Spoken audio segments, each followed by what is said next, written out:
The events of the last few years have changed the lives of Nancy's friends, but not hers. She didn't meet a wealthy businessman who would have saved her from jail or prison, nor did she fall in love with the owner of the veterinary hospital, where she got a part-time job. Everything remained as before, except that her friends became even busier, and meetings with them were very rare. Pajama get-togethers turned into taped ones. Molly had a baby. Miranda spent all her free time on organizing her nest. And Nancy was the only one where nothing changed. She continued to work part-time at veterinary clinics and finish her university studies, and her dad was still on the road. He was a trucker. Things were as quiet as a tank on the personal front, too. Either she decided that the example of her friends was contagious and believed in the fairy tale of Cinderella, or she became annoyed by the stupidity and short-sightedness of the guys she met. Sometimes Nancy wondered, what was wrong with me? Why didn't I get caught up in the crush of key men that my friends were in? Of course, you could console yourself with the fact that everything was still ahead of you all you want. But sometimes I wanted to howl at the moon for my loneliness. An outlet. And at the same time, charged with positivity. There were dances. The dance floor of liberation gave euphoria of their attractiveness, and at the same time increased the fallen self-esteem. A couple of times they gathered in a large group at Miranda's in their barely finished house. Her husband Clem's friends did not appeal to Nancy at all, but Christopher, who had rescued Molly and Bali, turned out to be an attractive guy with nice curls. But even higher, everything ended at the stage of flirting and cute smiles. She didn't want to impose, and he made no attempt to get closer. An ordinary day was no different from the rest of the day. It was November outside, and winter was about ready to take over. The air was already acquiring frost, but not a single snowfall had yet lingered on the ground. Evening was creeping up all too quickly. The lack of snow made the twilight look frightening and ominous. All in all, it was day as day. Until a man and a little boy about 6 years old came to the veterinary clinic with a pigeon with a stubbed nose in their hands. "Help, please," asked the boy. We took away his boys. They hurt him, tossed him in the air, forcing him to take off. But he can't. With tears in his eyes, he told me, "If necessary, we'll pay." The boy was supported by his father. Their resemblance left no doubt that father and son stood before Nancy. She had no time to reply before she called the window above the front door. A bell popped out of the argon. The clinic staff called Lisa that among themselves, a veterinarian with a long record as the head doctor of the facility. "Good afternoon," she smiled. "Who are you here with?" And then her smile faded as soon as she saw the boy's supposed patient in her hands. "We don't treat pigeons. You're carrying that contagion out of here." She pointed to the visitors at the stair. The door, continuing to stand behind Nancy's back. "What's your name?" "Jumping Six," the girl asked the boy in a whisper. "Vanya knows," he replied. "It's a pleasure. I'm Nancy." "You know, Vanya, they don't treat pigeons here. I would be glad to help, but I have to follow the rules of the hospital." I smiled guiltily at him. But all veterinarians save animals." "You refuse to save one of them?" he exclaimed eagerly. "Come on, son, let's get him out ourselves." Her father glanced unkindly behind her back and began to turn the boy toward the door. Nancy jumped out after them. The icy wind immediately dug sharp needles into her body. After all, a t-shirt and jeans with a white robe thrown on top was not the best clothing for a November day. "I'm sorry, I really can't take it. If I had my own clinic, then no one would dare say a word against it. But that's all just a dream for now."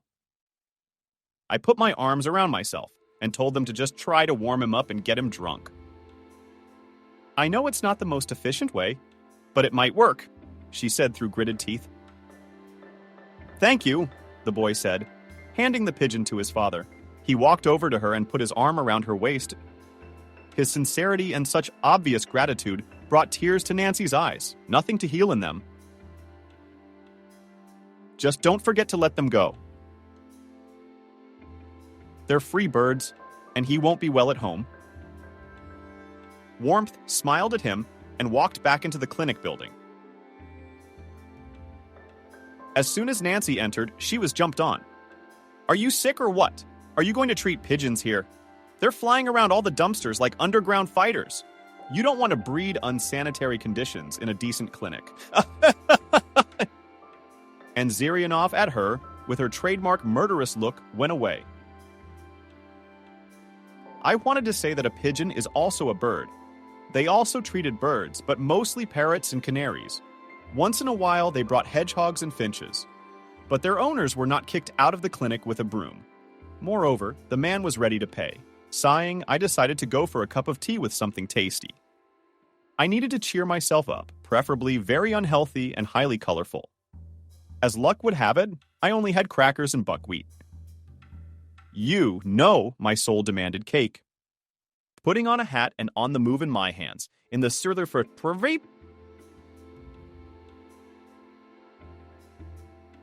the sleeves of my jacket, walked up to the front desk, a girl who had recently graduated from this university and stayed to work at the hospital after her internship. "Olya, I'm going to the candy store for a minute." "Can I buy you something?" I asked her. "No, I'm on a diet." But it was obvious that she didn't feel very happy. I quickly told her at the door and jumped out into the street. The wind immediately tried to get at her, zipping up her jacket and rick, knocking her hair out from under her hat. But the coffee shop across the street beckoned, and Nancy almost sprinted toward it. Barely approaching the crosswalk, she saw that it was about to turn red. Not thinking long, she decided to run across the road. And of course, the law of meanness didn't wait long. No sooner had she passed one car, the second one jerked out of its place and knocked her down. Even though the speed was minimal, she still fell and ran her palms on the asphalt. A guy immediately got out of this car, and material her clumsily began to help her up. Nancy. Surprised, his motherly monologue was interrupted. She finally cast her eyes on her assailant and recognized him as Christopher, the private detective and friend. "What are you doing under the tires? Have you had enough of life?" Apparently, the initial shock and fright had passed, because he started sandbagging her again. "So you're the one who doesn't look at traffic lights? Where were your eyes? I'm not a small fly, and my down jacket is red." He snapped, pointed to his jacket, got in the car.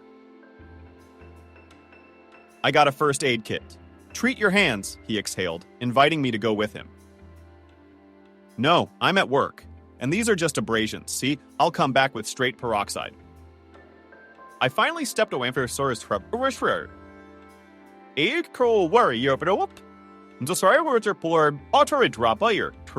crosswalk, Christopher was already starting to blatantly honk and asked me to get out of the way. Nancy decided nevertheless to continue on the way to the not-so-desirable suites. "Wait," he called out. "I will park now and at least treat you to coffee," shouted through the open car window. He was honked again. The mood, which was already not very cheerful from the incident, rolled even lower. Healthy anger and resentment pushed her not to wait for this grief-stricken driver, but to hurry back to the clinic. While Gordon didn't want her. Not that Nancy was an indispensable assistant. It was just that the girl liked all sorts of absences from her place of work without her supreme permission. On the same day, Christopher, a lawyer who headed a private investigation firm, was experiencing the following events. Only the day before, they had finished a showdown within another married couple. The husband had suspected his non-visible of cheating, and she only wanted to surprise him for his birthday. Unfortunately, there were very few such cases. More often than not, ladies did get a more attractive person for their personal needs, while the husband was much older or scarier than an atomic war. Money was everything, and always had long been tied only to them. And so, the morning of that day began with a similar case. A man in his 50s came to pay for the surveillance of his young and beautiful wife. "Why do you want to do this?" they asked him point blank. Not that I have a reason. Rather, I just want to be sure of her attitude towards me and our marriage to the end. Adjusting his tie and clearly nervous, Christopher answered the direct question from the potential client. "Tell me, and if you don't like what we find, how will the fighter dassen sound sim not turn Need over tell per charm hope shelter dear end." He was obliged to ask that, for if the newly minted Othello, having learned about the treason, decided to strangle her with his own hands in court, he would say exactly what he heard at the moment. He shrugged calmly. "We have a prenuptial agreement that leaves her without panties if she cheats." He grinned, satisfied with his train of thought. "It's a deal." Christopher shook his hand, and he left. Christopher was taken by the man's reaction. He had come to learn about what many men dread, to lose a pretty girl who had lost a couple of years to his youth. Next to such girls, they tended to feel younger. By this time, having already a certain amount of wealth, could afford to change them with enviable constancy. Specifically phrases about leaving a girl without everything and cut the ear, so he decided to go for a ride and look at the object himself. The lady was extraordinary. An unusual blonde with long legs, a redhead with cute ears, an odd choice of companion for a wealthy man. The short, sweet-looking girl had a BMW X6 of bright purple color at her disposal. He'd been following her for an hour now, but hadn't met anyone suspicious. The only thing was that he hadn't managed to pass behind her at a stoplight. He had to stop and wait it out. Barely had the traffic light replaced with the color he wanted, he moved off and suddenly felt a bang. The hood. Light, not hard. But as he jumped out of the car, he realized he'd knocked a girl down. Not pleasant. Normally he was less absent-minded, but this flashy purple one that was out of sight and except not showing. And tongue added to the annoyance and focus of helping the girl up off the pavement, he realized he'd knocked Molly's friend down with the hood, Nancy. He turned to her. They weren't closely acquainted, but they'd crossed paths a couple times at her friend's wedding and general get-togethers. All he remembered was that she was a future veterinarian and volunteered at various shelters. A pretty blonde with gray-blue eyes, pleasant to be around, but quite ironic and sometimes just plain cocky. Let's just say he'd be a fool not to look at her more closely, but he was a fool. Work was the priority and focus of his aspirations at the moment. "Get in the car," Christopher asked her, and quickly texted her partner to continue tracking the subject. "Wait, let's at least get coffee," offered the option of apologizing for his action, but only removing still from himself the back of Nancy. Turning towards the parking lot, weaved the car as best he could, and followed the girl. Barely opening the door of the small coffee shop, the smell of coffee and cinnamon hit my nose. I found her with my eyes and headed over to her. "Nancy, I wanted to apologize," he said, leaning against the counter. "I'm not offended," she replied, not even turning toward him. "A cappuccino and a couple of bounties to order." Well, a heavenly delight. He remembered a refrain from an advertisement. "Can I get a repeat of the brownie for me and change the coffee to espresso?" "You're welcome." He followed it up with an order. "Let's go to a table." Nancy invited the girl over. "Christopher, I told you I'm at work. I don't have time for clubs." She's going to get all bent out of shape over there. She tried to avoid talking to him again. "Gordon," he grinned. "What's this mythical character who's scraggly without you?" Re-questioned her. "Is it, as you put it, a mythical creature?" My superior grinned at Nancy. "I'm even capable of understanding the nickname of a dog like Palma. But a supervisor with the name Gordon doesn't." How unlucky she is with her parents, poor thing. He was almost laughing out loud when he said all this. But let's say she's lucky with her parents, but not so lucky with our staff. Nancy turned to him. The boss is only Lisa, but with my light hand? He frowned. No, I guess it's a slight tongue lashing. Shoo! Anyway, I gave her that nickname when she nicknamed me for nothing. Since then, of course, it's stuck that way for 100. Nodding her fingers on the bar, she narrated. You're cruel, Nancy. Christopher sighed playfully. Yes, I'm a kind man. Remember, you're saving the animals. Ha! She turned away, trying to see where her order was. When she didn't see it, she turned back to him. So you don't need to smear a decent man. And also a detective. The girl grinned. He liked this kind of verbal Ping pong. Her sarcastic and, at the same time, simple communication. Nancy, how about we go to a movie? Suddenly, even to himself, he invited her. Christopher, I repeat for the especially gifted. I'm at work. She's practically twiddling her thumbs. You know what, Rizhova? I'm not actually calling you right now. Actually, I'm calling you now, but in the long run. He got out of it. They brought her an order. She grabbed it and wanted to run away from him and his stupid suggestions. Where do you work? So you could pop out for a drink of vivacity, he asked her. You're a detective. There is no time to find out everything. It was good to see you, and left the coffee shop. He sat down at the table and watched her movements through the panoramic windows. Nancy crossed the road again and ran toward the veterinary clinic. The sign above the small porch that grew into a 9-story building said so. Nancy, it was too easy. You don't even have to be a detective. He grinned mentally. He knew some information about Nancy since he'd been gathering information on her friend. For completeness, he'd looked at the files on the people she'd socialized with. But somehow, he'd put it out of his mind. Christopher's order had just arrived, and he was eager to grab a bite. I should have checked this place out. The coffee was of pretty good quality, and the brownie was tasty and not too sweet. And had he ordered it, hoping that Nancy would keep him company. But he didn't cancel, leaving a little tip for the waiter. He walked out and finally looked at the name of the coffee shop, Café Rouge. I should memorize it. While walking to the car, I called Sam and found out that their object had already returned home. Well, that gave me time to do something else. While he was distracted by the call, he didn't immediately see that his car was blocked by another car, and now he couldn't get out of the parking lot.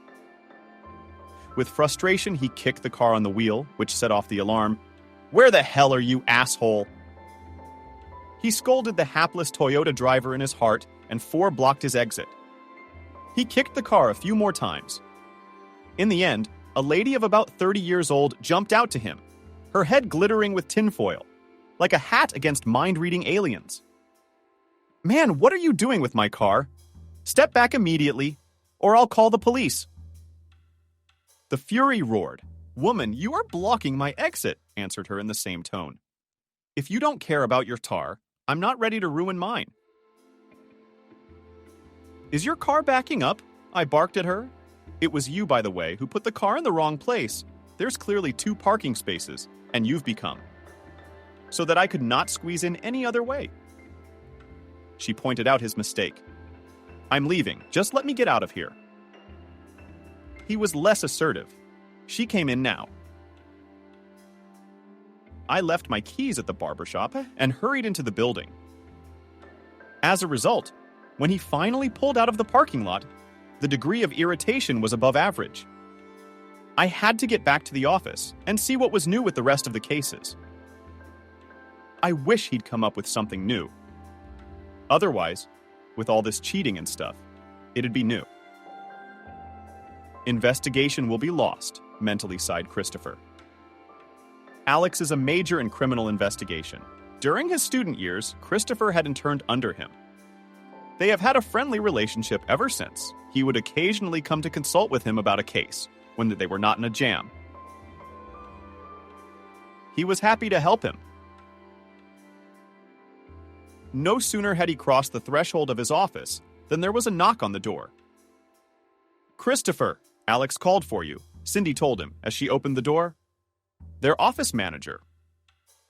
"Thank you, I'll call you right back," he answered her. And the door closed. Well, the information space turned out to be generous on responsiveness this day.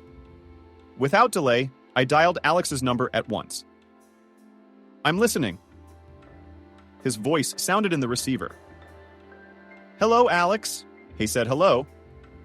"And you don't have enough money?" "I sent a girl to you." "I should help her," the major told him without further ado. "What girl? What's the occasion?" I decided to find out the details. She'll tell you everything herself. "Wait. Okay, go ahead. I don't have time for this." And after saying goodbye, he passed out. This day was getting weirder and weirder. First that purple BMW, then Rizhova under the wheels, and then the girl with the case. All women. And the universe, "What are you implying?" Jokingly, he said into the void. There was another knock at the door. "Christopher, do you have a visitor?" Cindy said, and let the girl into the office. "She says it's from Alex." "Thank you, Cindy. Make us some tea, please," he said to his assistant. "Come in, sit down, and tell us what you've come for." "Hello." The girl said hello modestly. She looked no more than 22. She was dressed modestly but tastefully. And it was obvious that she was not rich. Short hair, blonde, colors gathered in a ponytail, green eyes and nose, wearing a sweatshirt and jeans. She was holding a backpack that looked like a school bag. "What was your question to Alex?" I asked as she perched on the edge of the chair. "I don't know why I was sent to you, but I can't pay for the work." She lowered her eyes and befriended the loss of her underwear, the strap of her backpack with howling hands. "We'll deal with that later. Tell me." Christopher brushed off her words. "My name is Kelly, which is Kelly. I live with my mom in an area not too far from the city. My stepfather passed away a couple years ago. It wasn't until afterwards that I found out he adopted me. My biological father is Charles. According to my mom, he used to be a police officer. I want to track him down." She didn't say that last part as loudly as she started her speech. "Why do you want to find him?" "I'm in the chair," Christopher asked her again. "To look him in the eye," she said proudly. "Yeah, and spit in his face?" He grinned. "Maybe he deserved it," Kelly muttered. "Why'd you go to the police?" "They don't do that kind of thing, only missing persons." He turned to her. "But he's missing," she answered. "When Mom got pregnant, he dropped off the radar. Dumped her, and then he's gone." "That's not right. People are supposed to disappear for the police." "But I get the point. Does Mom know you want to find him?" I went to the desk and opened my notebook and made notes for myself. "No, she's very sick." "Why would she be so worried?" the girl replied. "How did you get to the city from the neighborhood?" Christopher asked, looking carefully at the girl. "I study in the city. I live in a dormitory." She shrugged her shoulders. "Where and on whom do you study?" Continue to write down the key points in the pedagogical on the teacher of foreign languages. Proudly replied she. "I wonder if in our city such a good base of foreign languages give." Once again surprised at the girl. "No, but the internet. And the desire to comprehend the unknown works wonders," she quipped. "Determined, so that's good. Tell me, if you find him next, what are you gonna do?" "It's too late to file for child support." "I don't think you're gonna be a good daughter with a loving father." "You're a big girl, and you're not stupid, I realize." "Leaning on the table with your elbows and rising forward?" asked the girl. "I don't know yet, but I feel like I have to find him." Shrugging her shoulders, she replied, "Let's do this. Go back to the dormitory. Think things over again. I'll look for information in the meantime. I'll meet you tomorrow, and you'll tell me if your decision has changed." "Okay," I said, watching her reaction carefully. "Deal only. I have no money to pay for your services tomorrow," Kelly said, rubbing her backpack again and lowering her eyes.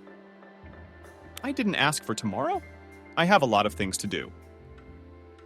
He said goodbye and escorted her out of the office. Christopher has faced similar cases several times. The first time an elderly businessman decided to find his offspring, as it was scary to die alone. The second time, the mother wanted to get money out of a former suitor, did DNA tests, searched for him, and sued. Anyway, these are the kind of unreliable fellows who essentially didn't want to be found. They don't need it. An extra mouth is a tragedy for them, and a grown-up child with his own character and personal opinions. As much as Christopher doesn't want to, it's up to her to find a man. Or not. Maybe once she finds him, in a minute, she'll want to erase what she saw from her memory. But that would be her choice. After checking the rest of the files and looking at the subpoena for the case they were investigating, I decided to go home. And the dense twilight outside the window said that, sorting out the papers, he lost track of time and leaned back in his office chair. It was only in this position that he felt how much his muscles quieted while sitting in the same pose. He actually liked working in the field better. That's what Sam often called stakeouts and other field trips. He didn't like paperwork either, but Christopher had to do it because he was the boss and owner of a private investigation agency. Sam and Jack were detectives, retired police officers, an accountant, Cindy, an office manager, and Jack was a great programmer, or rather a hacker. He was unusually good at it. Sniff like a dog, eye like an eagle. That was a definite statement about him. It was a rare occasion for them all to get together. It was the job. But for 5 years, this well-oiled mechanism worked like clockwork and brought steadily increasing income. Christopher already began to think about expanding or opening an additional office for future employees, but as it did not want to let someone else into the business. They have become almost a family, which can back up and lend a helping hand at any moment. So lately, they had been able to help out more than one victim of harmful circumstances. By the hair, still put on a jacket and decided to go home. The office was empty. No one but him left. Cindy had only poked her nose through the door a few hours ago, announced that she was going home, alarming the room. Christopher got into his car and headed home. Although he was earning quite well, he lived in his parents' 3-bedroom apartment in an ordinary 9-story Soviet-built building.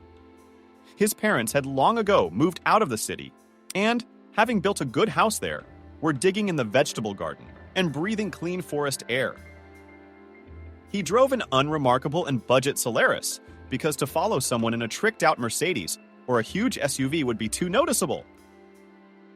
In general, he was not stressed neither by the lack of luxury apartments nor by a car with no frills. He drove it, and that was fine.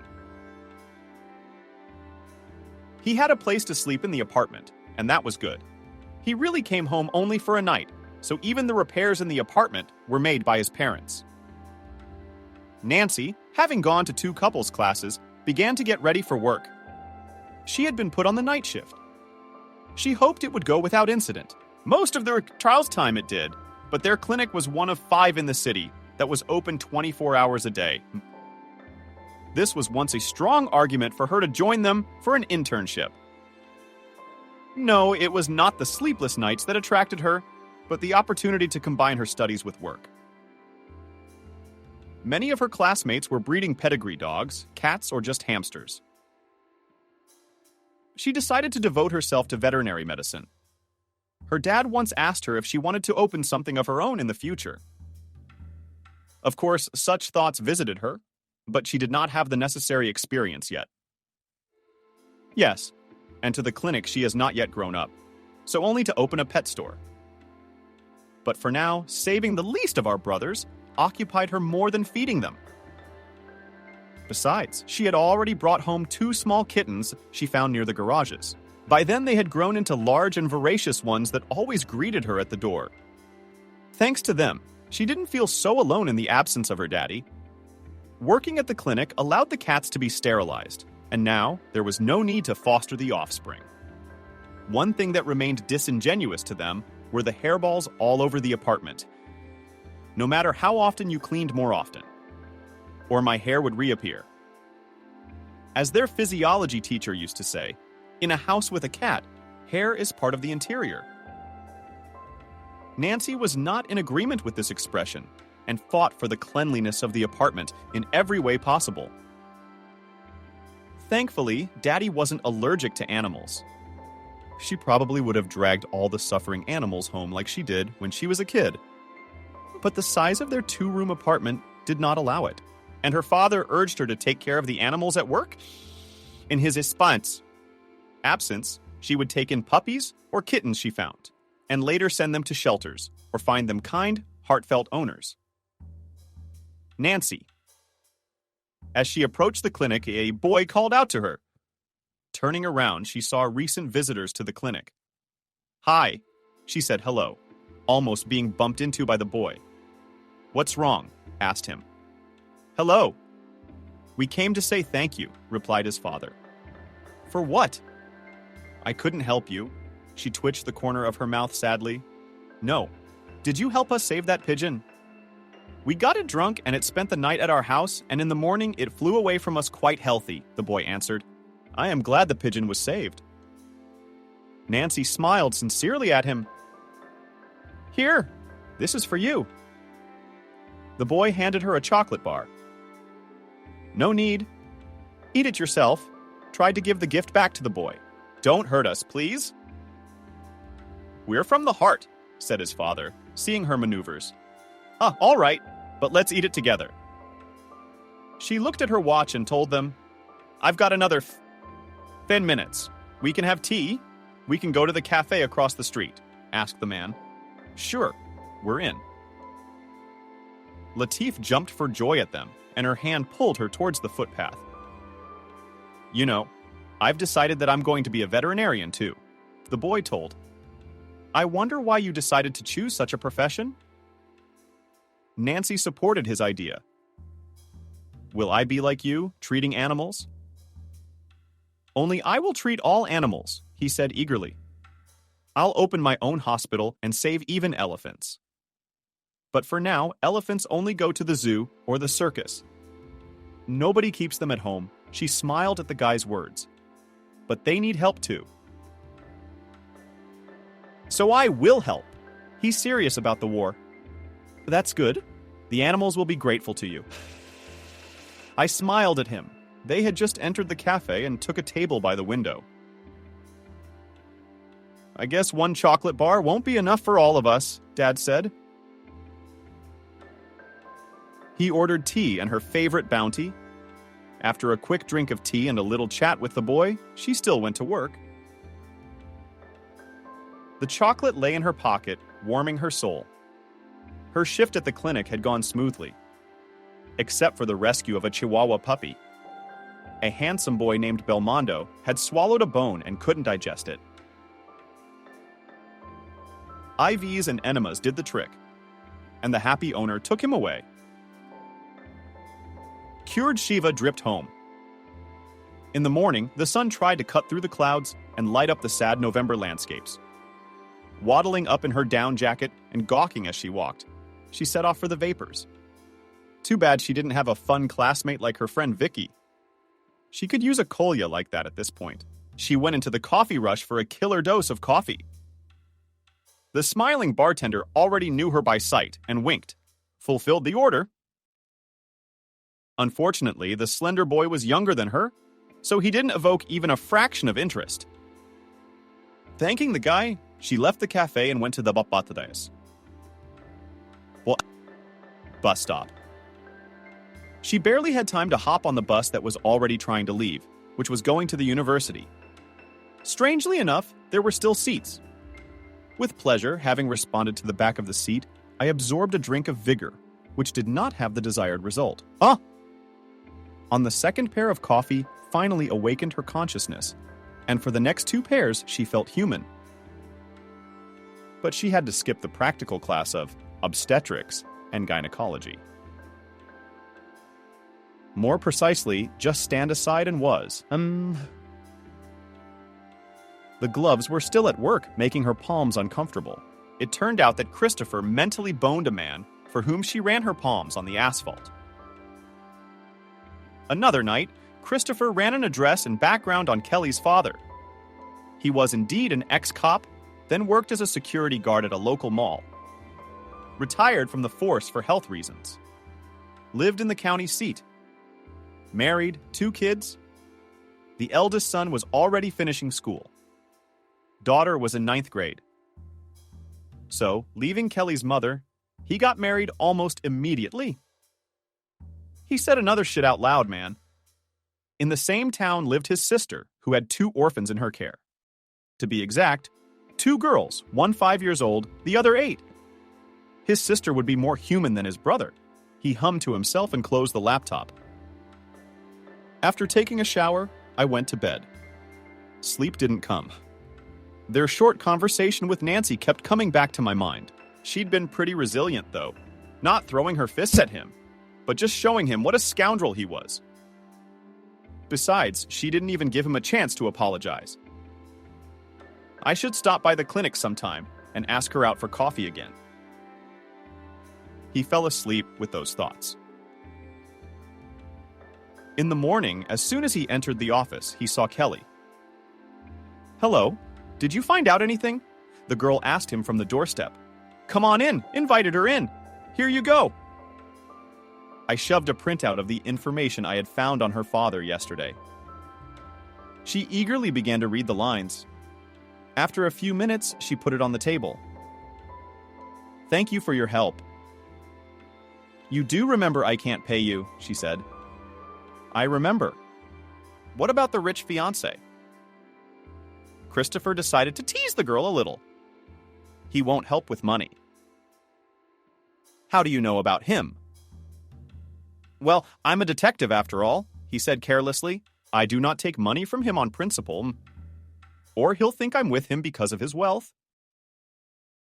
The eyes of the interlocutor shone with metallic hardness. "Will you go there?"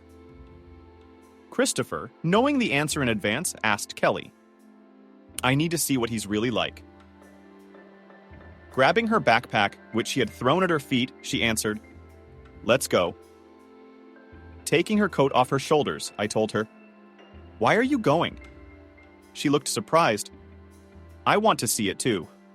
Winked at her. "Don't bother. It's my business." "It's none of your business?" The girl tried to object. "Ever since you crossed the threshold of this office, it has been your business." "Let's go." "Is a bus ride better than a comfortable car ride?" Christopher tried to reason with her. "And yes, I remember that you won't pay me for it, considering it a gesture of goodwill or helping a poor student." He grinned and left the office. The girl followed him, no longer resisting. "Cindy, I've gone to the suburbs.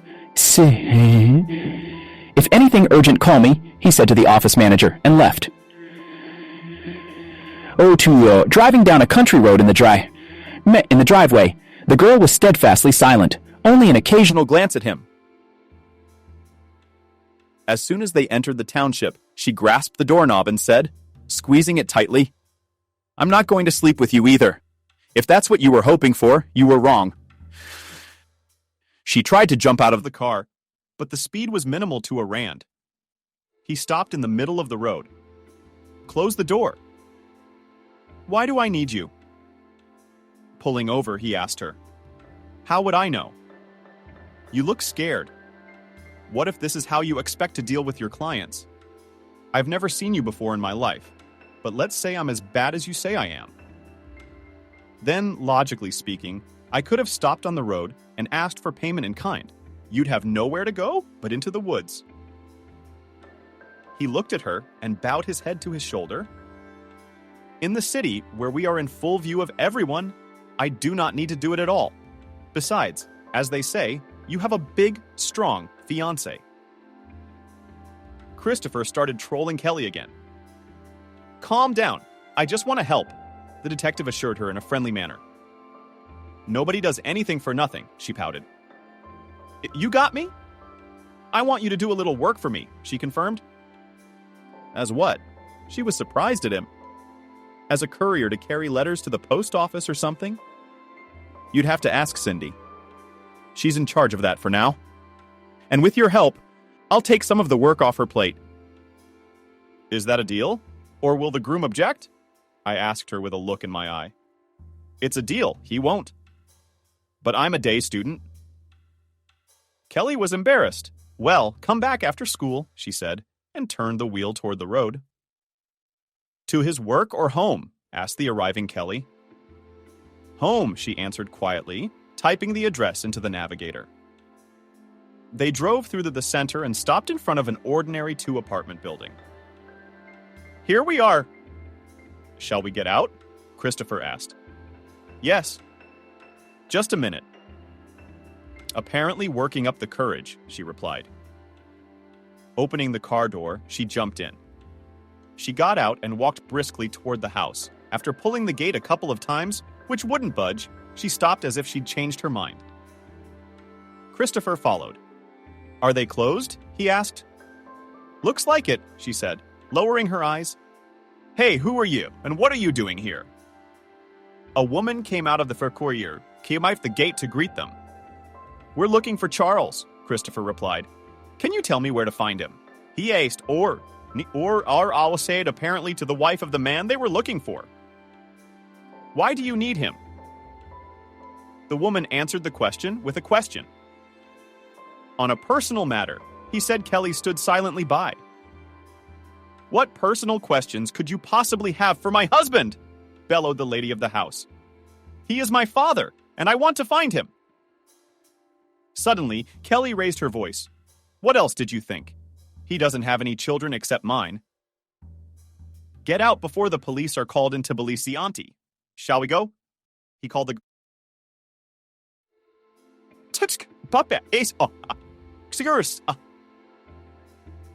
No, I want to look that asshole in the eyes. Not only has he abandoned me, but he's living happily ever after, she snapped at him. And ideas. Don't talk nonsense about a decent man, the woman yelled, almost pushing them out. Why are you yelling all over the street? A neighbor came out of the house across the street. No. Can you believe it?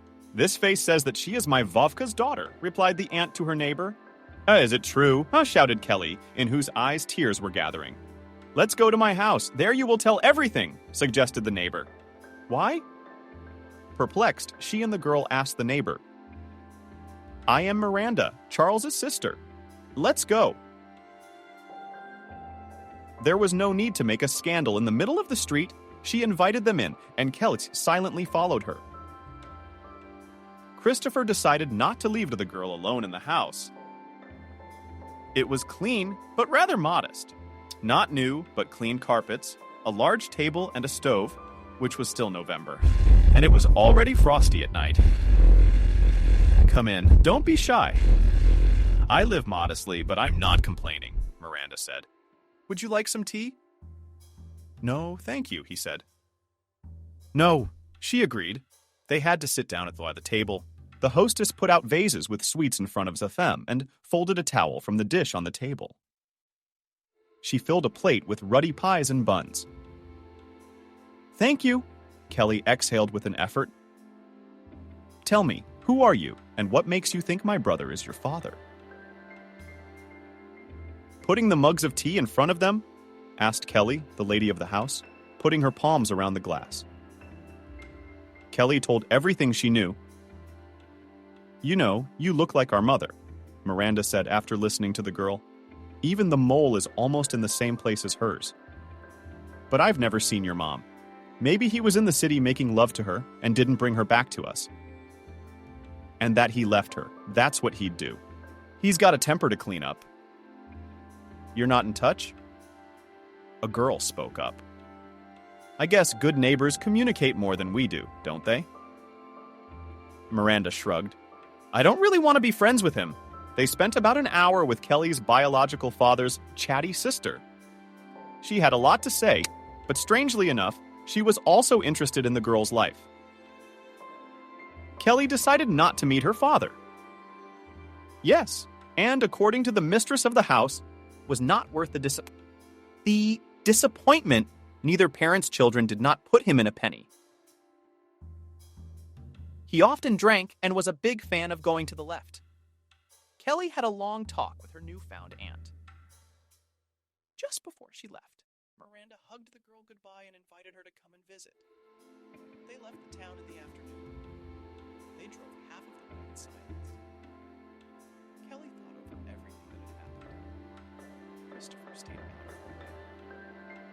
Thank you, she told him quietly. No way, he smiled. No, you're welcome.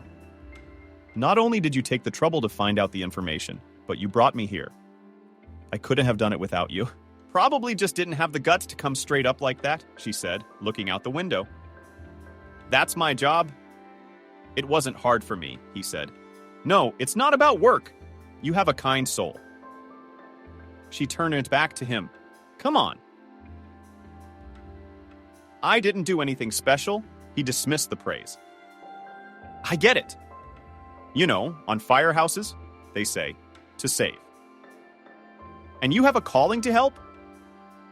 Encouraged, Kelly said with a smile. According to you, I'm a hero. But you're not. Do you know how many cheating wives or husbands I've denounced? Their dirty laundry for the most part is exactly what we do, answered her truthfully. The very truth of the unpleasant, ordinary truth. But you helped them too, didn't you? Now they know they were deceived by the heated, she replied to his words. Sometimes ignorance is better than knowing you've been living a lie. Pressing his lips together, he said, dropping the girl off at the center and then dropping her off at the office. Found no one in the place, as usual. Only Cindy was typing on the keyboard, and in the next office the accountant was probably playing solitaire. Anything urgent? Asked her. No, just anticipating your question. No results from the surveillance so far, she reported. And once again, we were staring at the screen. Going into the office, Christopher, without undressing, sat in the chair and realized that he did not want to work. Kelly, after a tedious journey to the province, where she and Christopher never met her father, came to Stephen. There, she caught an adorable picture of her favorite man, instead of rooting over textbooks, or at the worst, listening to some hard rock, got himself a cat. Not just any cat, but a Maine Coon. He was red with unrealistically long hair and tassels on his ears, like a lion, collapsed on the back of the sofa and closely watched the guest. I mean her, like a king who allowed a stranger on his territory, who made sure that no one violated his laws. Where'd you get those? Are they shaggy monsters? She asked with a smirk. You won't believe it. My sports buddy asked me to look at them while he was away at the training camp. I rubbed the cat's head, he said. He trusts you so much. How was he not afraid to leave him with you, sitting on the couch away from the animals? Kelly asked. He had to do it. There was no one else to leave him with. In fact, he's the one everyone's worried about. Do you know what his pedigree is? He asked calmly. Tea. Coffee offered hospitably. I'm not hungry, Kelly tried to refuse, but no way. Come on, let's have a little snack. A friend of mine gave me some of his own smoked fish. I'd been licking at it since yesterday and walked toward the refrigerator. The kitchen's living room was open plan, separated only by a rack of books. Kelly, sitting on the couch, watched unobstructed as Stephen conjured up the bachelor kitchen and prepared for a light meal. It's been a long time since we've had a family gathering like this. You spend all your efforts on studying, training, and now you're looking for your father. You just don't have time for me, he said, with resentment in his voice. He moved a small table to the couch and set out a couple of plates, forks, and platters, picturesquely sliced up large fish, A minute later, a salad and a plate of large pieces of fresh rye bread were added to this still life. Behind conversations and discussion of student news, they did not notice how they ate almost all the cooked fish. There was nothing to say. It was really good. "Let's have another piece," Stephen suggested. "Shall we?" Kelly didn't refuse. They hadn't seen each other much these days, so why not spend more time in the company of her fiancé? And really unrealistically delicious fish. The cat was the aroma of their feast and came closer to the table. Kelly decided to take pity on the poor animal and, tearing off a small piece, gave it to him. He first appeared in front of them and then did not refuse the treat. "Kelly, did you give something while holding the new fish dish?" Stephen asked. "Fish." She turned around. "What wasn't allowed?" Asked simply, based on the fact that, as a rule, cats actually like to eat fish without any problems. "Sorry, Kelly. He's a thoroughbred. Who knows what they're up to? My friend wrote me a list of foods to feed. In addition to this, teacher did not sacks, feed, and a special toilet tray brought," answered Stephen, continuing to watch the cat. "It'll be fine. I have no bones of the matter." And just she spoke, as this red-haired monster began to either cough or sob. "It was the scribe creeping up," Stephen said, putting aside the continuation of their banquet. First, he tried to open his mouth and peek in to see what was wrong. The cat fought back desperately, and Arapov had his hands all bloody and wrenched out of his grasp. Kelly wanted to step in and try to help, but remembered that literally one stop away from Stephen's house was the veterinary clinic where Nancy worked and where she had once been in company with her roommate. Lysia had a problem with her mom's doggy at the time. She quickly typed in the hours of operation into the search engine, immerse, and exhaled with relief around the clock. "Get the cat, let's go," she commanded. "Where to?" "It's nighttime." "Streetcar." "Antiseptic hands," said Stephen. "There's a veterinary clinic nearby." "We'll save your pet," she said, already putting on her jacket. The guy did not argue, took out a large carrier, apparently the same one in which the cat came to him, and shoved the coughing critter inside. Handing over some handles from the bag, he quickly settled in and threw on his jacket. It really was a short walk to the clinic. As they say, accidents are not random. A thought flashed through his mind as they approached the building. As soon as they stepped through the traro, the door, the bell rang. Nancy came out to meet them. "Hi!" She said a surprised hello when she recognized Kelly. "Hello? We need help." The cat had eaten a small piece of smoked fish and seemed to choke. Stephen began his story at once. "Come on, let's get him in here." She beckoned them deeper into the room. "You can leave your clothes and carriers on the sofa." She waved her hand in the direction where the reception desk and a small corner for visitors stood by the window. "Do you have papers on him?" Professionally intercepted the cat from the hands of Stephen Koshelev, she asked. "No, I was just asked to watch him for a while." "Why do you need them?"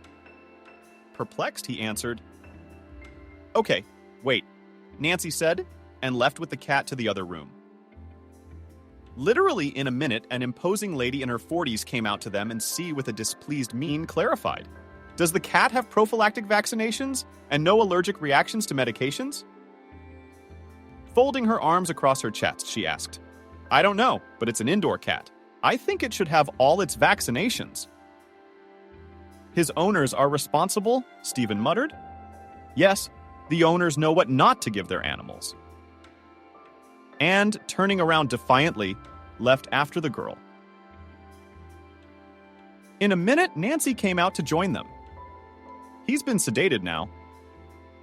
We tried to remove the bone without medication, but it resists."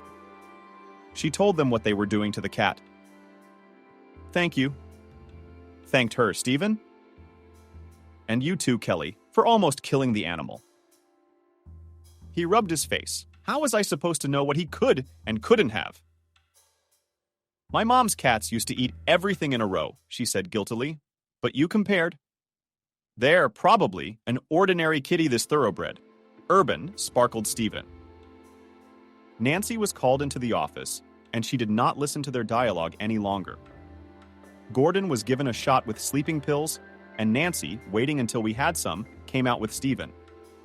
They must have been going through a great deal. This was evidenced by the eyes glistening with excitement and Vanya's nervous footsteps around the perimeter of the room.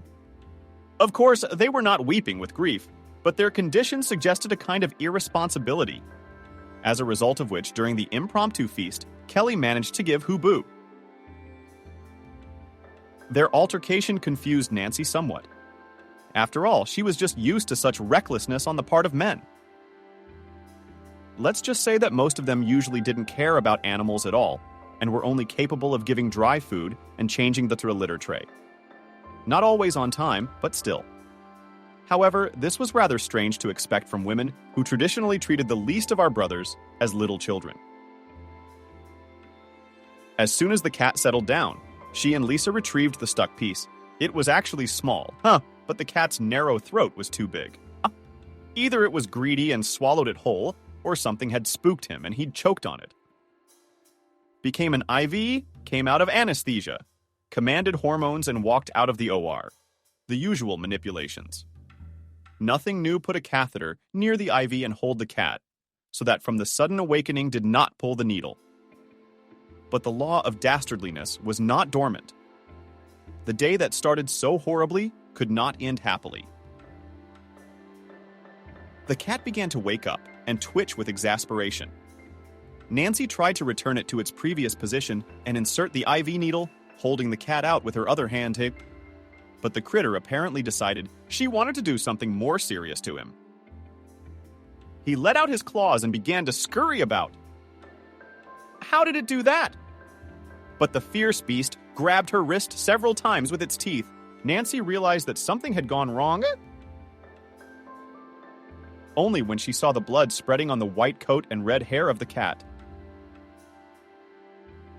She had to leave the animal as it was and clamp the wounds on her arms. On both of them, the bites came just on the veins at the wrist. They were bleeding. With wounds like that, they'll think I tried to commit suicide, I thought. Now I'll have to get rabies shots. Hastily, before bandaging my hands, I called out to my boss, Lisa. I need your help. Slightly sticking out of the door, called Nancy. The cat was already marching drunkenly toward the door. Ah! While she fiddled with her matted wrist, the hellspawn jumped off the table. Its temporary masters were at Gordon's door in an instant. I had to almost force them to squeeze through. Nancy, where's the blood from? The first one, Kelly asked, seeing the stains on his robe. Blood? Her boyfriend immediately responded. The cat is fine, he's just coming off the anesthesia. She hurried to reassure them. So it's your blood? From where? Kelly kept up. Visitors. Please exit the operating room. Gordon cold-cocked the visitors. They retreated exactly one step, then, as if on cue, returned to the doors. Lisa tried to slam the door shut, but she didn't. Kelly's friend just walked right in. My neighbor lives 2 blocks away. He's an excellent surgeon, he said calmly. While you were asking what happened and catching the cat, Nancy was being held by the elbow by a guy. Your blood won't stop. You need to go to the hospital. Turning her wrist toward him and her, he said, switching to you. She rolled unsteadily in her arms and looked up at him. Nothing. So good. A stray thought slipped through. When he and Kelly had come in with the suffering cat, they hadn't had time to look. It just sort of came out of nowhere. He's about 5'10". Short haircut with blonde hair, as if burned in the winter. Thick eyebrows under which green, attentive eyes. Straight nose. Rather plump for a man lips and light stubble on the chin. And you, handsome, I smiled at my thoughts. and only then realized that I looked a bit foolish. Oh, well, how could it be different if you stood there covered in blood with your hands and stroked at the man? How are you feeling? I'm not dizzy. I'm not seeing flies. Quite competently, from a medical point of view, began to ask him, normally taking her gaze away from him, she replied. I'm taking the girl with me? You can handle the cat yourself. I'll leave the friend just in case. He waved his head at Kelly. Where's your jacket? Asked Nancy, already leading her by the hand out of the office. To the orders, Barbahart, she replied, following him like a private following a commander. Take the jacket. I'll call a cab now. Stephen continued to give commands. I'm not going anywhere with you. I don't even know your name. She tried to resist his pressure. Stephen, let's get to know each other. My neighbor is the head of the Department of Surgery at the regional hospital, he replied, still fiddling with the phone. So I called a cab. It's on its way. Nancy, put on your jacket and let's go, he asked the girl, as mesmerized. She complied with his request. Nancy, everything will be fine. Stephen has a neighbor who is a very good doctor. Don't worry, as soon as the cat is all right, I'll come to you. Kelly supported the groom. In the evening, Christopher couldn't sleep for a long time. I went over the events of the last few days. He remembered the report of his assistant, who, investigating another case, had spent a few days in the regional hospital, where only a lazy man did not talk about the loud incident that had occurred there the other day. The thing is that his employees, telling about the events of the recent clinic, not once but always with new details, informed about a curious in the opinion of the storytellers, the case which they allegedly witnessed. Not so long ago they told about it to an employee of a detective agency because they believed that the detective profession was capable of opening a certain veil of secrecy which undoubtedly hid the essence of what had happened. You see, they said, in our clinic, or rather in the oncology department, there is a woman of pre-retirement age with severe pathology. Despite a successful operation, she is unlikely to be able to last more than 3 to 4 months. Her body is very exhausted. Her daughter visits her regularly. Her name is Kelly, who recently unexpectedly transferred a colossal amount of money to the fund to help cancer patients. And it is those who lie in hospitals with the same diagnosis as her mother. Apparently, desperate to help the person closest to her, she decided to do a good deed to assist in the treatment of the same patients who could still be saved. When asked where she got such a fabulous amount of money, she simply said her fiancé gave it to her. At the hospital, the entire medical staff is standing on their ears, wondering how such a thing is possible. And one more thing. Once I talked to one of the nurses. She said that she is looking for a private detective to help her father, who abandoned her and her mother when she was not yet born. Are you, I suspect, some kind of criminal? Asked Christopher to his colleague. He scratched the back of his head. No, it just looks unusual. It's very cinematic. Suddenly, a coherent picture formed in his brain. Kelly's sick, mother-rich fiancé. Searching for her father with the help of a private detective agency. This was undoubtedly the Kelly with whom he had traveled a couple of days ago to look for her missing father. Kelly thought back to her introduction to the university. 4 years ago, her first thoughts as she entered this ancient building, she remembered. It was a Monday, which in the morning was clearly not a task because of the need to go to a glorified university, though, judging by the faces of those she'd caught a glimpse of on her way to the auditorium, studying didn't seem to be a challenge at all for the students here.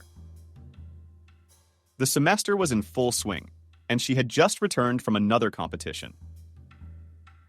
She'll have to catch up, she thought, clutching a piece of paper written in the coach's quick handwriting.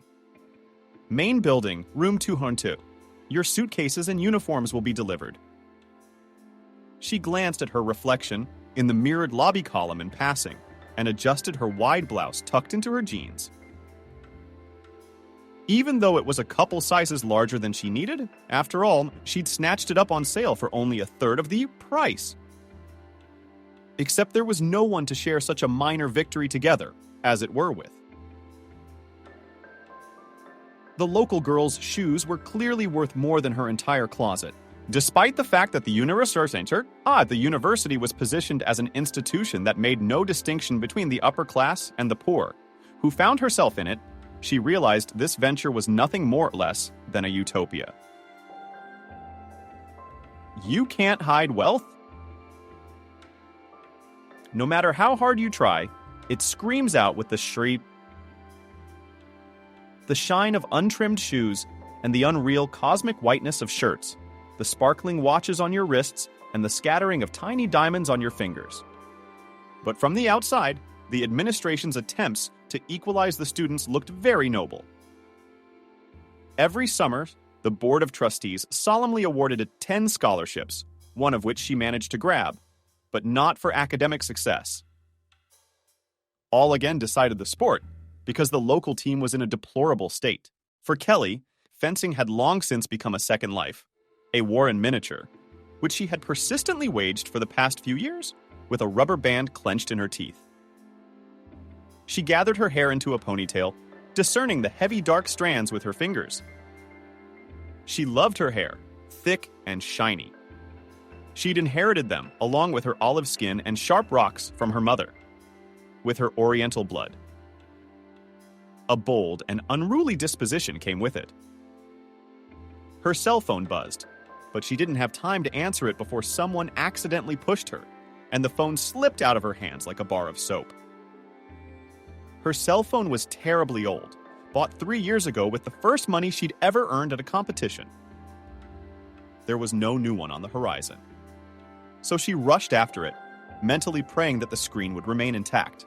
She caught up with the fugitive only at the lockers where the guy was standing, moving books into his backpack. Kelly squatted down, trying not to hit the open door with her head. But suddenly, an envelope of thin paper landed in her hands, with a yellow card inside.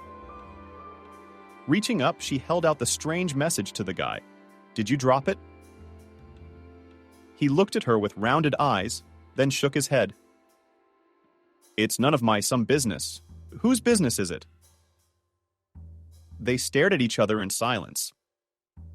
The stranger appeared handsome, tall, broad-shouldered, with charming glasses on his cheeks and hair the color of dark copper. But he was behaving strangely.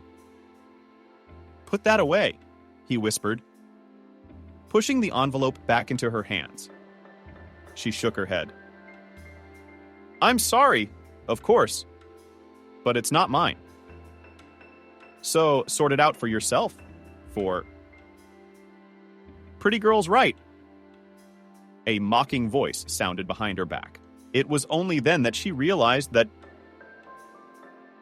it was suddenly too quiet, like a forest dying before a natural disaster.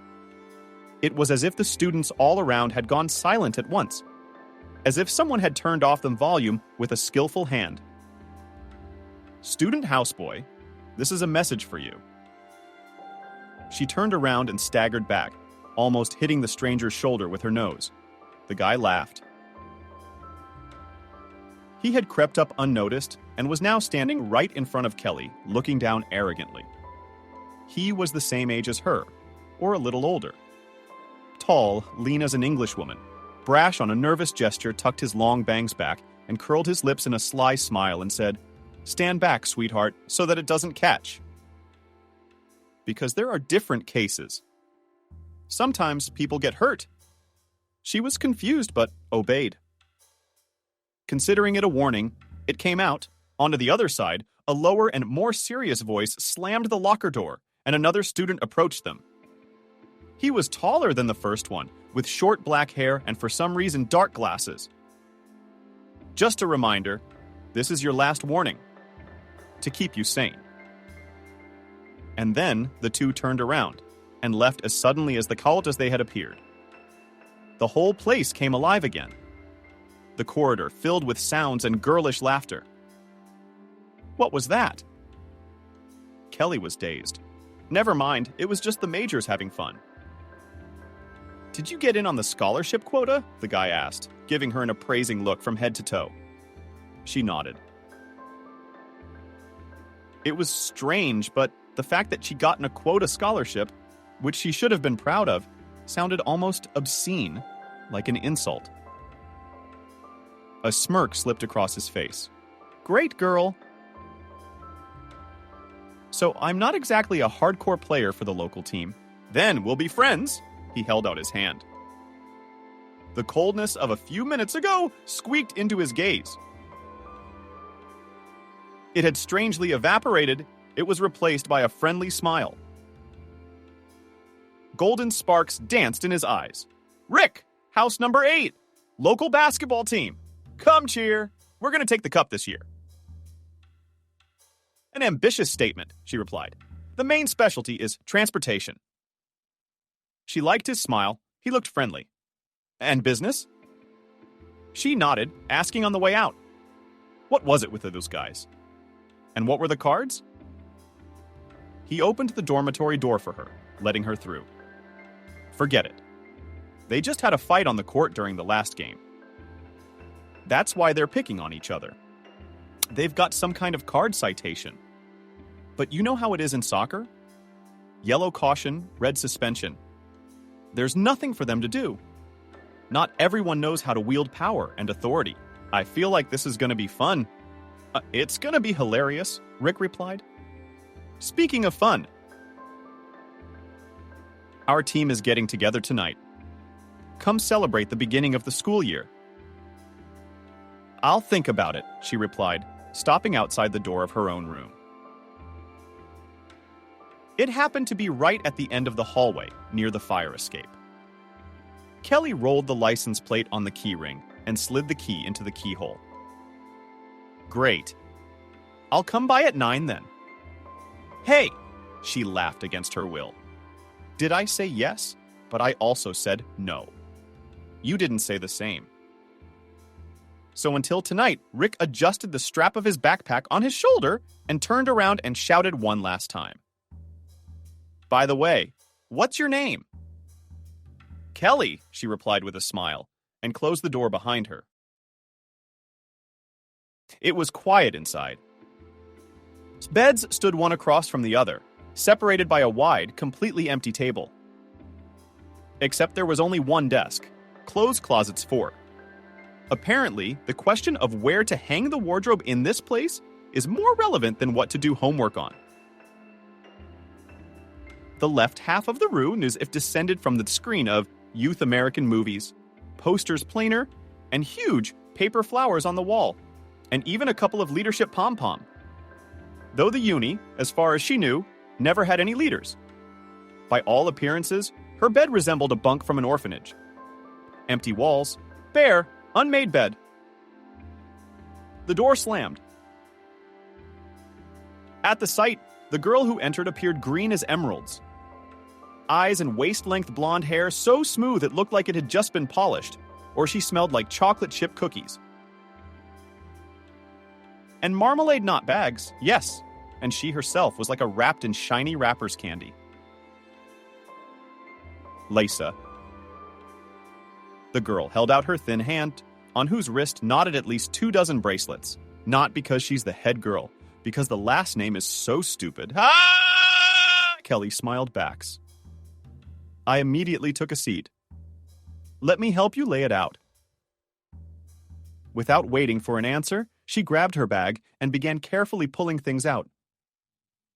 My father told me to learn to be more down to earth, if you know what I mean. Your rooms are a mess.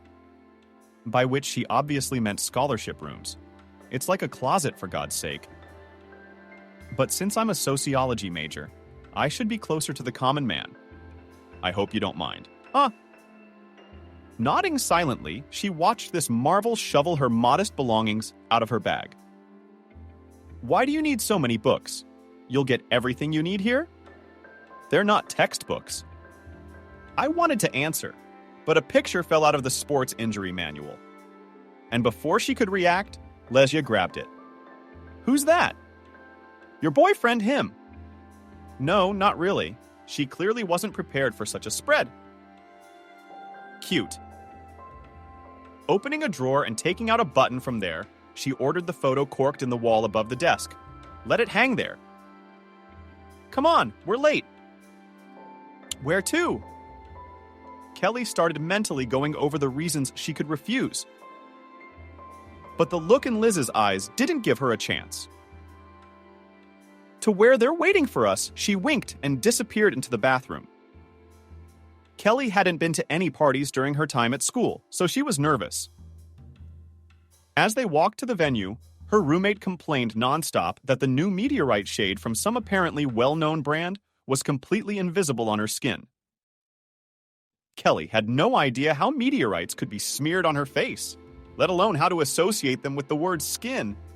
But she nodded occasionally, pretending to know what she was talking about. There was music coming from the doorway, and the voices wouldn't leave my side. Kelly wasn't going to. You look great, by the way. Tbilisi in her short dress, with its peculiar cutout on the back. Kelly was far away, of course, but she actually looked pretty good. Despite her protests, Lisa put on a dozen.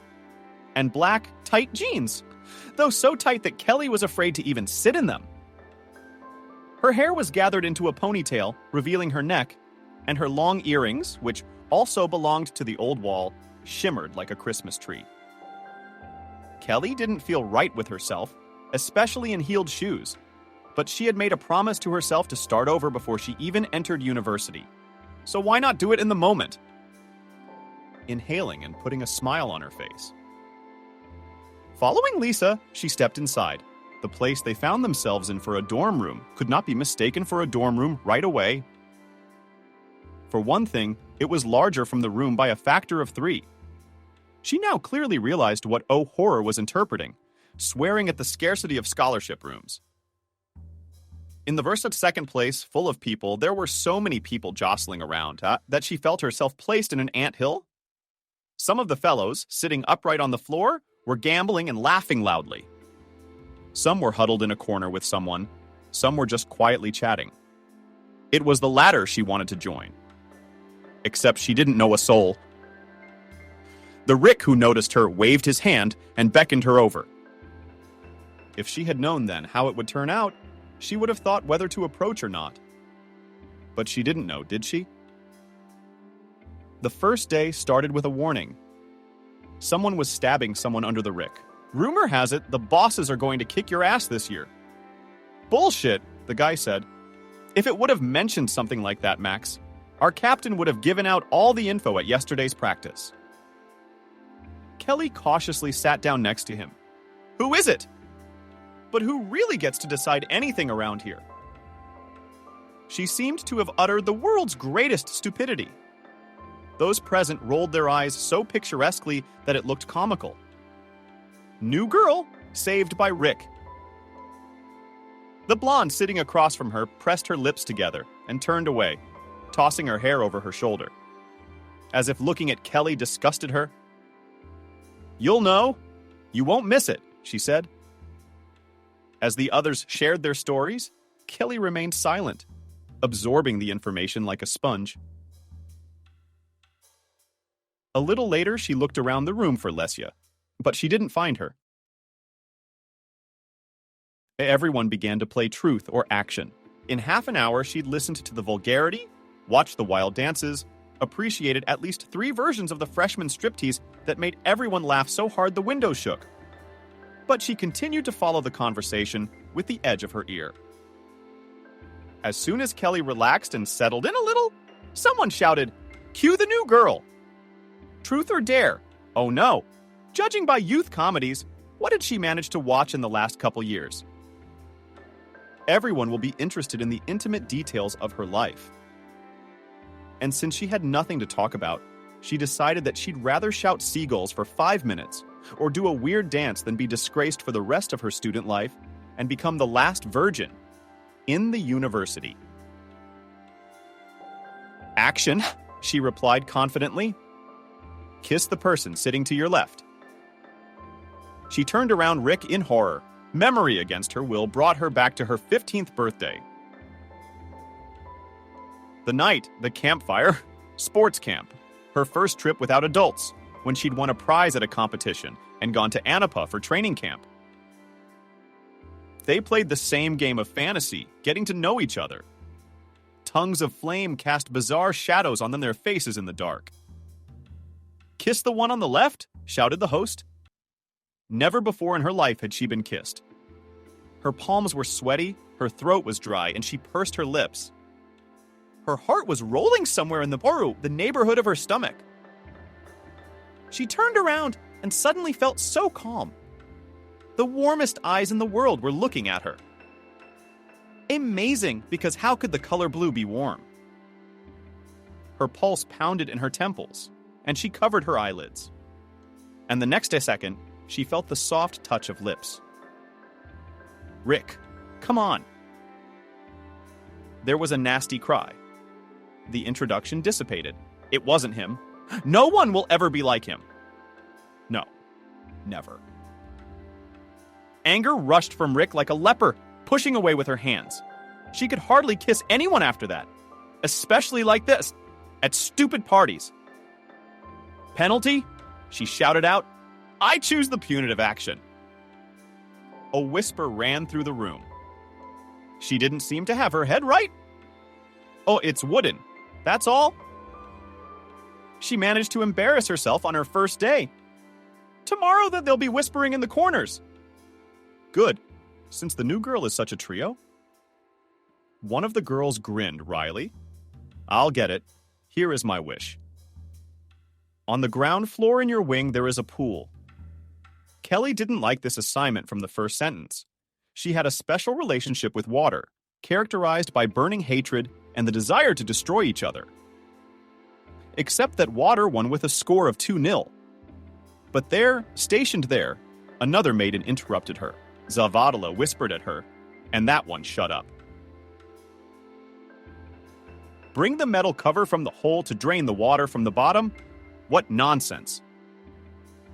Suddenly, Rick stood up in her defense. Admittedly, Kelly was very grateful to him. Despite embarrassing him by refusing to kiss him, he was saving her. "You know that's impossible. In the part where the bollards are located, she is quite tiny and not secured," the damsel replied snidely. Then she turned to Kelly. "You have 15 minutes. Gasping in horror at the pulse and the loss in her throat, she looked at her watch. Only the desire not to embarrass herself gave her strength. And with absolutely no idea how to pull this off, she left the room and raced down the stairs, praising herself for at least studying the pool campus map. Thankful for the signs, she found it quickly, but the heels Lesya had put on her, albeit low heels, proved to be practically instruments of torture on the slippery tiles. She paced, careful not to stretch. It wasn't enough to break her head in the first week, though it would be far worse to fall into the pool. 3.5 meters deep, she read the sticker at its very edge. Perfect for someone who not only couldn't swim, feared water like fire. It's an impossible task to come back empty-handed. That would be a laughingstock. Think, she said to herself, and suddenly heard the splash of water. A guy came out of the opposite end. What was he doing out there at night? Breaking the rules. What difference does it make? Was she allowed to be in that place? "Hey," Kelly called out to him. Here it was, her chance not to embarrass herself on her first day. "Hey," this chance turned around in the water, ran his hand over his face to brush off the drops, and looked at her interestedly. The first thing Kelly noticed were the piercing eyes, the brows apart, and the almost perfectly proportioned, though angular face. He wasn't handsome in the usual sense of the word, more like mesmerizing. She repeated a little louder and more confidently, but hesitated to move closer. It was worth closing her eyes. Her imagination pictured her falling down. The water unfolded before her eyes again, and she was going to the bottom, almost surrounded by air bubbles. This is the end.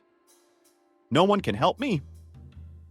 Chasing away the creepy images, she shook her head. "Hello?" A man's voice cut through the silence. The stranger swam closer and caught his hand on the edge. A broad sweep of shoulders, handsome arms on which his gaze lingered for a second. And although most of the guy's body was hidden by the water, it didn't help to clearly see the well-built figure. "I need help." She plucked up her courage, lifting her chin, though she had to lower it immediately to look into the face of the stranger who was gazing at her. Looking up from beneath him, she could almost physically feel the needles piercing her skin. "Will you show me one word? Why should I? Is my life at stake?" And in response to the skeptical look on his face, she explained, "Wager! I must retrieve from the bottom of the pool right where you are now, the grate from the salt hole. Otherwise, I'll be shamed forever." Kelly somehow felt like he should laugh, make a joke in some special boyish way to diffuse the awkward situation hanging between them. But the boy remained serious. "Well, let's go." Pushing off the edge, he swam backward, spreading his arms in an inviting gesture. No, never. She'd paid the price. The guy looked at her with a misunderstanding of the problem. "A nun? You can't swim?" "Of course I can swim." Almost resentful. Even though it wasn't true, I just don't have my swimsuit with me, and I don't want anyone looking at me with bad intentions. And that's when he suddenly sniggered, in a cheeky, defiant way. "Do you think it's possible in your case?" Kelly didn't understand why that suddenly hurt. She dismissed the thought as if it were a fly. The most important thing was to get the damned common grid. And if the stranger didn't help, things were going to get very bad for her. "Bear with it," she told herself for just 1 minute.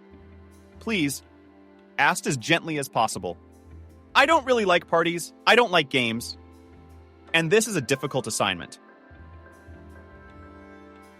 Apparently, he was not impressed by the arguments, but the practically suffered pleas had an effect, because the guy shook his head at the girls for swimming and dived. He emerged almost a minute later, and thank all the saints. In his hand was clutched the very grate of a solid hole. "You saved me." Barely clapped his hands together. Stepped to the edge, and the water that splashed out of the pool immediately soaked the toes of her shoes as well. She took a step back, leaned too close, and was already reaching out to pick up the trophy. But she grabbed air as the guy yanked his hand away. "Wait," the stranger uttered. He was just watching. But she could literally feel the confidence emanating from him. "I helped you, but I need something in return." Kelly felt like she was playing with fire, but she couldn't refuse. The stakes were too high that you'd be the one to do me a favor when I needed it. "Not a problem, of course," she said in one breath. "I'm just warning you in advance that it's very dangerous to become my debtor," he said jokingly. And then she thought about it. The failed kiss flashed before her eyes again. "Far be it from me to think that I would go to bed with you." And suddenly, the stranger laughed. Yes, so unexpectedly loud that she hurried on. "Please," he said, holding out a grating hand, which Kelly snatched out of his grasp. "Are you serious now?" He smirked, and okay if she'd said it as a joke, to tease.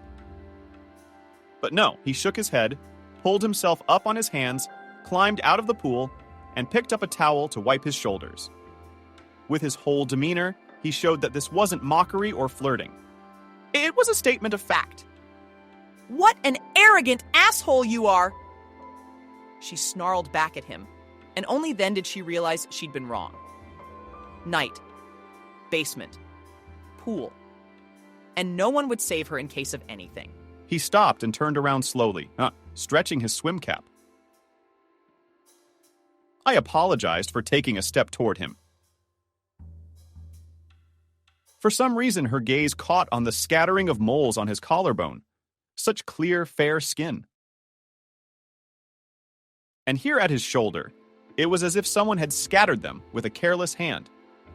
She wasn't going to look at it. It's just hard not to when the person in front of you is 99% unclothed. Now, you're also me. Unfortunately, it wasn't a question. His voice was annoyed and tired at the same time. On you, please. Slid his gaze down her torso. She shifted it to her eyes. What's there to look at, for God's sake? Already perfectly satisfied with herself, Kelly added. Of course, that was a lie. There was a lot to look at. Only now, and with her head back, could she appreciate how tall the guy was. And his hair appeared to be short, golden, smoothly honest back. He looked like an alpine prince who happened to be in their reality. And judging by the look on his face, he didn't like that reality very much. It's customary to say thank you when someone helps you. Yes, that's right. Thank you for helping me. It snapped its fingers in the air. And for humiliating me. Is that what you think? He replied in an icy tone. Calm down already, and get out of here. Thanks to fate, I don't know your name, idiot. You're an idiot, she snapped childishly, and probably would have left if he hadn't gotten into another fight. Yeah, but 5 minutes ago, it was anything for an idiotic bet on an idiotic party with equally idiotic people. Just so they don't think you're worse than they are! Kelly stiffened, gritting her teeth, looking him straight in the eye. You socialize with people who can only humiliate you because you're unable to refuse their demands. You go to parties you don't want to go to, play stupid games you hate in your heart. And after that, I'm an idiot. His words tugged at some horribly painful strings inside. Probably because there was truth in them. Kelly closed her eyes for a second, sighing to keep from crying in front of him. Just so he wouldn't notice how much he'd hurt her. But he hadn't. For God's sake, let's not cry. You know you look pathetic right now, don't you? There's no offense to the truth. And then, it all happened too fast. She threw off his hand without delay and gave him a resounding slap. It sounded like a thunderclap in the silence of the empty pool. The boy froze. His face stretched in amazement. He touched his own cheek, which was visibly flushed. I've never been punched in the face. She sneered. I hope you're not mad at me, huh? For a second, she realized that his eyes had even darkened with anger, and not to test fate, she decided to finally wash out. She just threw one last thing at him. Thanks for your help. You really did help me out, didn't you? She seemed to shock him so much that he didn't say anything. But I won't apologize for the slap. I'm not stupid. I guess you know you deserved it. She turned around and clutched the trophy in her hand. Assholes! She was lucky she didn't hit him in the face with the grate. She would have gotten a serious injury. Kelly, with her head held high, walked away. In this somewhat paradoxical way, Kelly met her future fiancé, Stephen, the offspring of a well-known oligarch family in the Siberian region, owners of a whole empire of steel and machine-building enterprises. He could afford a lot of things because he was financially independent. Unlike most students, rented a beautiful apartment in the city center, drove the latest model of Tesla electric car. In other words, enjoyed all the benefits of modern civilization. It was he who, having learned of the serious illness of Kelly's mother, transferred to her account a substantial amount of money, a small part of the inheritance left to him by his late grandfather. Kelly, having received the money, rushed to the clinic where her mom was lying, and where she was actually signed a death sentence. She talked, cried, begged to help all the doctors from the attending to the chief, but the diagnosis was unambiguous and without joy. Moreover, transporting the patient to a foreign medical center was out of the question. She simply could not bear the transportation, crying at her mother's bedside for several nights. Kelly made the only right decision, as it seemed to her, to give the money received from Stephen for treatment for their direct purpose. They may not be able to get her mom back on her feet, but at least they would contribute to the cure of other patients with the same diagnosis through the Cancer Foundation. It happened that John, the renowned professor, oncology surgeon who headed this foundation, was on a business trip to Israel at the time. When he was informed about the girl's generous act, he was shocked to the core, imagining how many patients could be saved with the help of such money. He immediately ordered a targeted purchase of special-purpose medicines. Israel was practically ideal in this respect, at the same time feeling the inner need to respond kindly to the girl capable of such super unselfishness. He organized a teleconcilium of the most famous in Israel professors of oncologists, doctors from the clinic where Kelly's mother was lying. Unfortunately, the Israelis confirmed the diagnosis. But after the concilium, John was invited to his office by Professor Ginsburg, whom he remembered as a student of the last year of the first med in Moscow. Ginsburg told John about an experimental drug developed in Israel against exactly the kind of cancer that had afflicted Kelly's mother. Unfortunately, he added, it was too early to speak of a mass cure for the patients. But in the group of volunteers who were selected for the experiment, the results were impressive even in cases of patients in the late stages of the disease. John, having secured the consent of the Israeli Ministry of Health under the pretext of including Kelly's mothers in the group of volunteers, found in the help of Christopher, whom he knew well since he was friends with his father, an occasion for the prompt delivery of the drug to the place of treatment of the poor woman, to the mother of such a beautiful, generous daughter, Kelly. By an amazing coincidence, the person who gladly agreed to interrupt his vacation at the Dead Sea and return immediately to Russia was Nancy, who, after the miraculous rescue of Stephen the cat, had befriended the young couple and brought Christopher into their close social circle. A few months passed. Kelly's mom went on the mend. Kelly and Stephen made the final decision not to separate for life and to legalize their relationship. Nancy and Christopher were chosen to be witnesses at the marriage ceremony.